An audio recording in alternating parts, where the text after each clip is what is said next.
I was listening to something today on YouTube and this talk, and I was thinking about the movie The Usual Suspects as this guy was talking. And there's a scene, and I know this. Sorry, I know this is a review on Street Smart. I'll get to that now in a sec.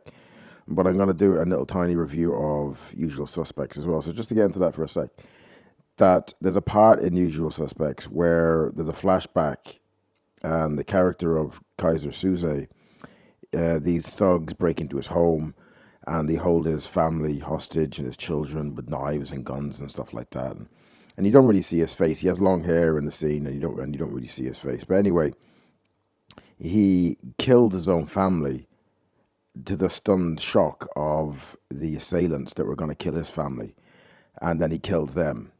Right, and that is, I find that fascinating. I find that fascinating because of the power structure to do with people having power over you. And if you don't want people to have power over you, then you have to do extreme things with people, whether it be people that you know, not as extreme situation as that in the movie.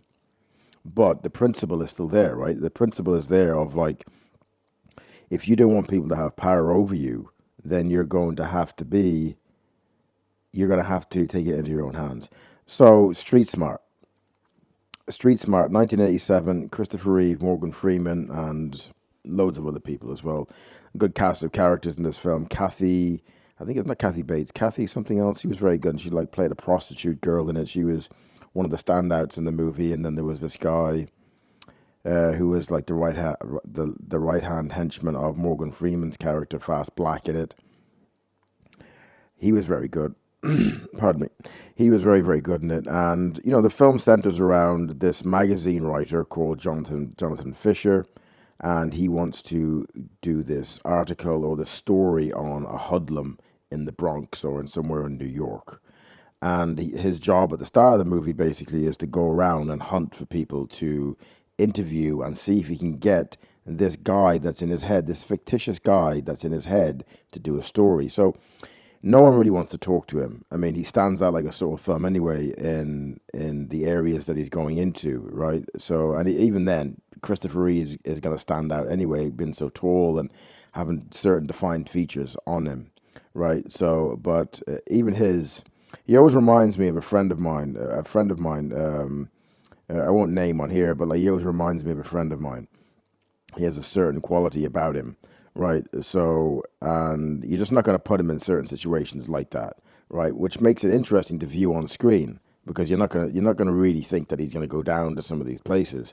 But Christopher Reeve does a pretty good job in the movie. He does a good job with the character, and he wanted to get this film made for years. Apparently, Christopher Reeve, and he did a deal with Canon. They're finished now. Canon's finished.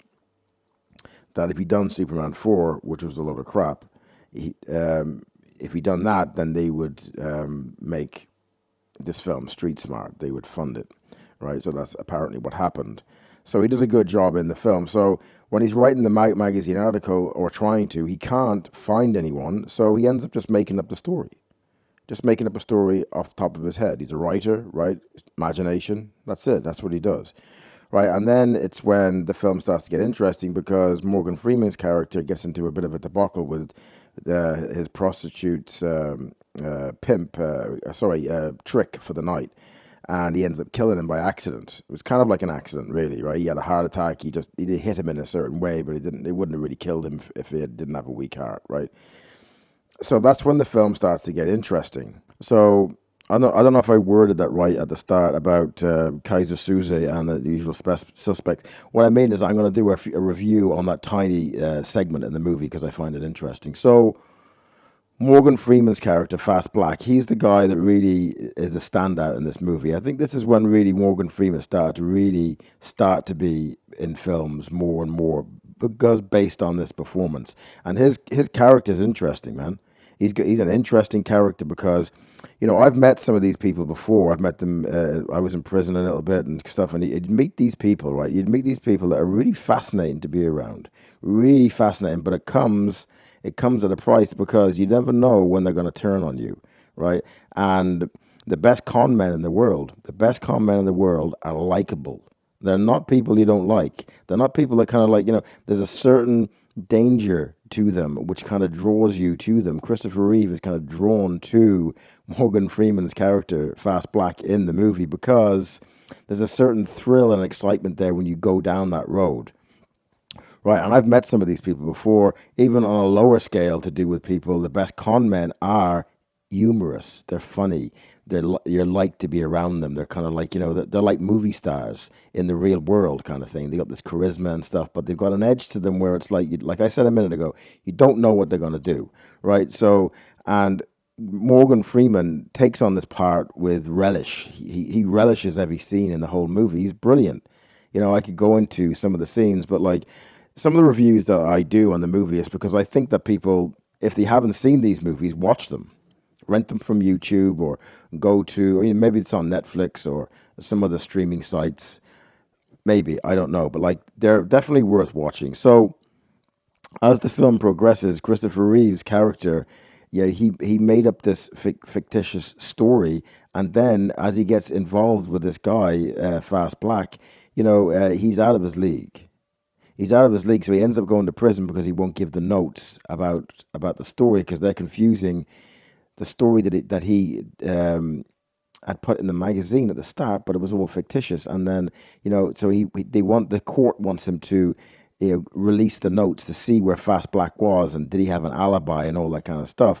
But it starts going into a darker territory then because his wife gets stabbed. Some certain things happen in the movie, and Street Smart is where Christopher Reeve's character realizes that he has to use his smarts on the street to get out of this situation, which he's put himself in by being intrigued and also wanting to write a good story and, get fame for himself and all that kind of stuff. It's a great movie. I remember this film years ago. Me and my brother, we used to watch this years ago, and there's a scene in this movie where Morgan Freeman, right? It's really funny. He's playing basketball for a second with these guys that are right next door to his house, and the guy tackles him, which is what he's supposed to do, right? He's supposed to tackle the other guy for the ball. That's the game, right?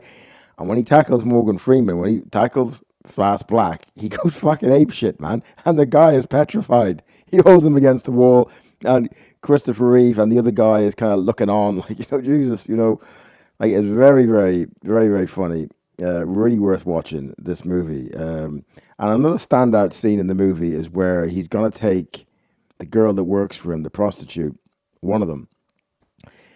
He wants her to choose an eye that he's gonna cut out, right? And it's done so well. The tension rises in the scene with the two other people that are witnessing it and stuff, and they're all really scared of Fast Black, and that's what Christopher Reeve does. He uses the fear of the other people of Fast Black to get what he needs to get at the end. I won't ruin the end for you, but the end is brilliant. It's really, really good, right? So check out Street Smart. It's a movie that's really worth watching. It's one of them movies that's kind of like, it wasn't really overly successful, but at the same time, it had a great quality to it, and the performances are really good in it. The story's really good in it. It's got some failings, of course. Every film has failings. Any film that you watch is going to have failings, but overall, it shines through as a really good movie. So check it out. Also, check out my 3 films in the description: The Trap, Case of Death, and The Man Who Died. If you enjoy them, please send them on to other people that you know and ask them to do the same. That's the only way I'm going to get my 3 movies out there into the stratosphere. Thanks for listening, and adios for now.